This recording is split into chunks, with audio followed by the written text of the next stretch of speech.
Hi everyone, my name is Alicia Jackson, licensed professional counselor, and today we are going to do our first video in our communication series. And so today we're going to talk about the missing ingredient in communication. For those who don't know me personally, which is probably most of you, I'm a baker. So I was like, ooh, let's title this The Missing Ingredient, because I like to bake. And if it's missing an ingredient, it's not going to turn out right? So, communication. Why does oftentimes people end up leaving a communication feeling misunderstood, feeling unheard, and feeling like the other person was just didn't gel, like what it was something missing. It was something missing. Get it? Okay. All right. So we're going to talk about it and we're going to name it. So the missing ingredient in communication oftentimes is validation. Yes, validation is the ingredient to feeling heard, understood, listened to, and considered. And so we're going to talk about what validation is and what it's not and how to do it.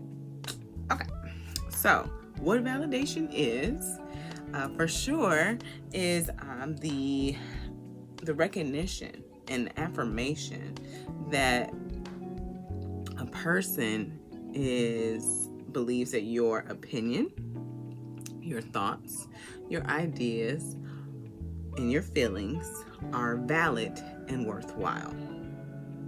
Valid and worthwhile, okay?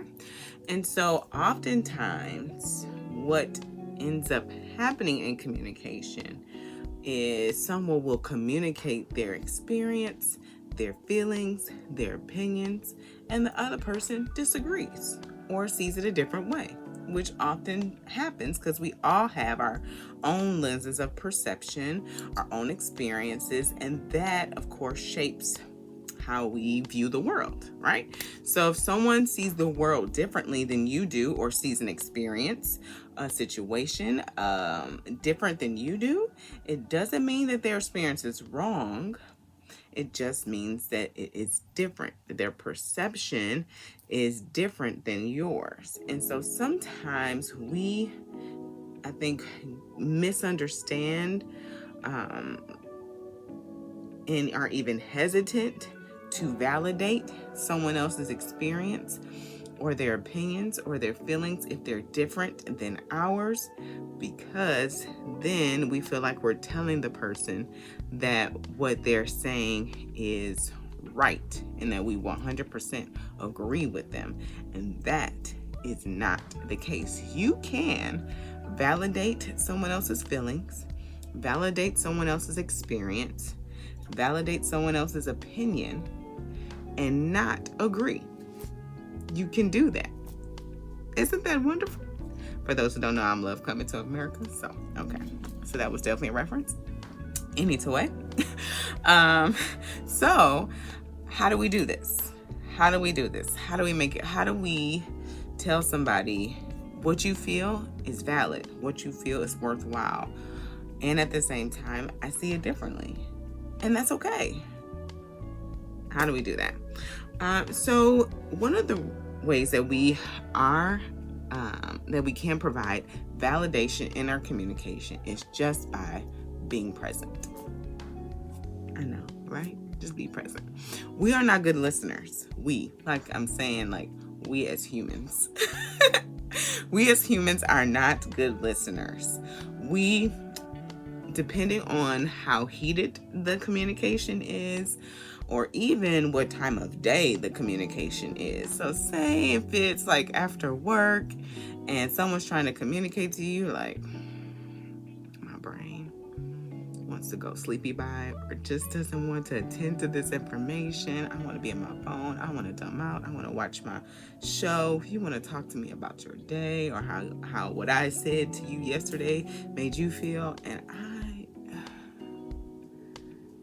want to be somewhere else. So I might be on my phone, or, so to attend is to be present, to put everything aside and to focus on what the person is saying, and making sure you're understanding the intent and also understanding what they are trying to communicate to you. So you're listening to hear them, to understand what they're saying. And here is, well, we'll talk about that next video. We don't, because this is, we'll keep going. Okay. So the key is to hear and listen, be present to hear and understand what the person is trying to communicate to you. Not to tell them what their feeling is not right, or tell them that that you disagree with what they're saying, or there's another way that they can look at it, but just to hear what they're saying. And a great way that we, I say we as therapists, and I know a skill that we talk about a lot is reflective listening. And so how reflective listening looks is I say, hey, when I come home and I want to talk to you, about my day, and then you're looking at the phone, or you're playing, or you're watching TV, I just don't feel like you're present with me. And so then if someone's practicing reflective listening, they'll say, okay, Alicia, what I heard you say is that when I am watching the game or watching TV or on my phone, you don't feel like I'm really listening to you. And I can say, yes, that's what I'm trying to communicate to you. And so you see how in that example of reflective listening, that person didn't say, well, I had a long day at work.